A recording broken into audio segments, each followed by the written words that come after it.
Today I'm going to be addressing those things that you are doing as a homeschool parent that are frankly just wasting your time. So my name is Leilani, this is my channel Living with Eve, and I'm a former public and private school teacher. I am a homeschool mom of 4. The youngest has Down syndrome. I do homeschool evaluations for the state of Florida, consultations, I do speaking, like all those things.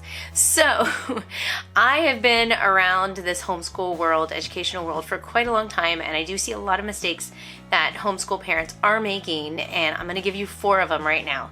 And a bonus one, because the bonus one is just because you already know that this one, right? You don't even stop comparing yourself with other people. We all do it. So that's my bonus one because I feel like it doesn't count because it's a given. So just stop that. Stop that. Don't compare yourself or your kids to others. Just don't do it. Okay, let's go through the list. Number 4, going backwards. Why not? Stop doing everything.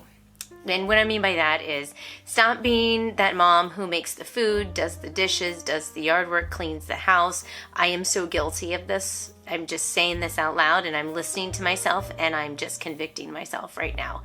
So let's just all stop trying to do everything because we do have kids. Not that they're slaves. They're not slaves, okay? Or servants, because I will say my kids have a few times said that I am making them into servants, but they can do these things, right? When they get a certain age, right, they can mow the lawn, they can weed the yard. In fact, you as a parent can take this opportunity to teach them how to do those things.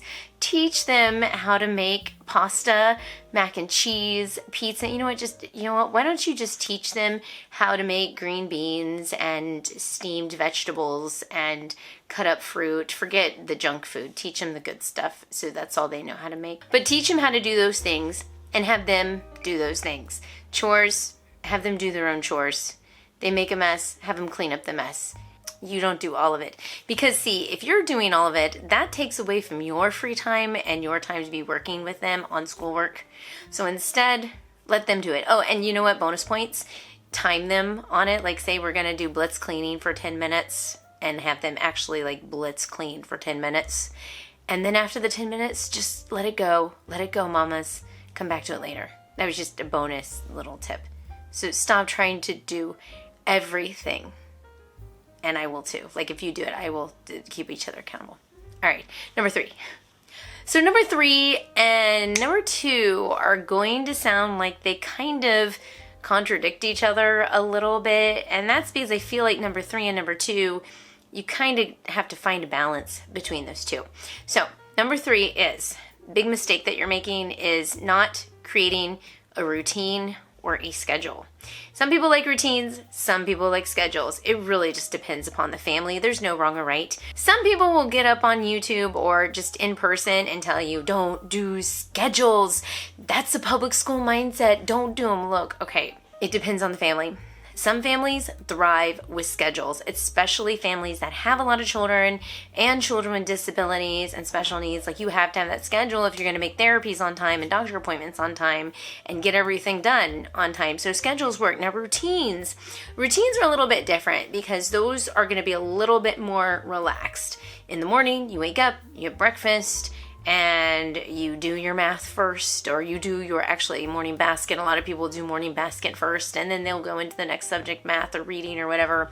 After lunch, you may read a book together, and there's no set times. You're just in some kind of routine at approximately a certain time. Schedules are going to be more precise. Routines are going to be more loose.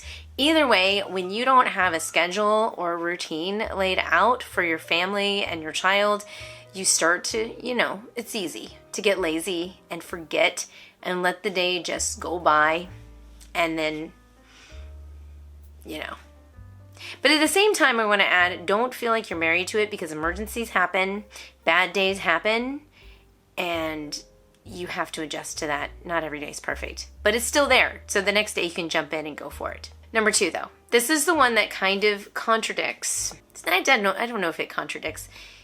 And it doesn't. I'll explain. Okay. Number 2 is give your child some free time. I guess you could schedule it in, routine it in, but the point is just give them free time. Give them free time to explore the things that they like with no restrictions. I mean, of course, okay, no restrictions, but do restrict harmful things from them. With that exception, schedule time in for them to explore what they want to explore without you telling them what to do. Right? Just leave them be. That's what my kids are doing right now. It's free time. They're all doing whatever they want to do. And they're not all on electronics either, okay? I'll tell you that right now, they are not all on electronics. One of my kids is downstairs building something. I don't know what, but I hear the hammer going. And number 1, stop performing homeschool science experiments on your kids. I'm serious. Don't experiment with them. I mean, experiment with them, but don't perform experiments on them.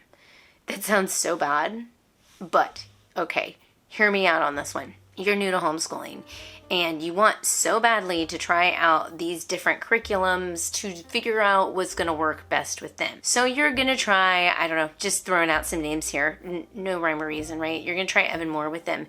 You're going to try math with them, and you're going to go, I don't know if I like this or I like this. I don't know. You know what? Let's try Good and the Beautiful next week. And you try Good and the Beautiful, and then you hear your best friend talking about Gather Round, and you're like, I've got to try Gather Round now. Let's experiment to see if this works with them. And then you pull Gather Round out, and you start doing Gather Round, and then AW, and then you're bouncing around curriculum. That's really stressful for your child and for you. Usually you want to find a curriculum and you want to stick with it unless it's just not working. And in that case, it's okay to throw it out. Don't feel like you have to try all these different types of curricula out there because there might be one better than the one that you have, or you just want to experiment on your child with it. Another thing with doing this to your child, changing up curriculum so much just because you want to try something new and see if it works for your child better than what you have, it's very confusing. You get a curriculum, it doesn't work, you throw it out, you get another curriculum, and it's not working for you. Maybe take a second there and try to reevaluate why it's not working and see if you can take that curriculum and try to adjust it a little bit to meet your child's needs. If it's not working, pray about it, do some research on different curriculum out there, but don't jump. I guess that could be like maybe a number 1 with I don't even know if there's a bonus extra. Taking your friend's word for a curriculum without actually doing the research. Because that could lead you right down a really bad rabbit hole because it may not work for you and you just wasted your time doing your friend's curriculum that you never checked up on. So in other words, do some research before you buy the curriculum to see if it's exactly what you want. So these are some ways that you can prevent yourself from wasting so much time as a homeschool parent. And if any of you guys have any suggestions or advice to share with other homeschool moms, feel free to share them in the comment section down below. And if you are new to homeschooling, I think you might be interested in watching one of these videos right here to kind of help you get motivated and in the swing of things. So thank you guys so much, and don't forget to subscribe to this channel. All things homeschooling. If you have a child with a disability or special needs, hey, I'm here for you. Thank you guys so much, and I will see you in my next video. Bye.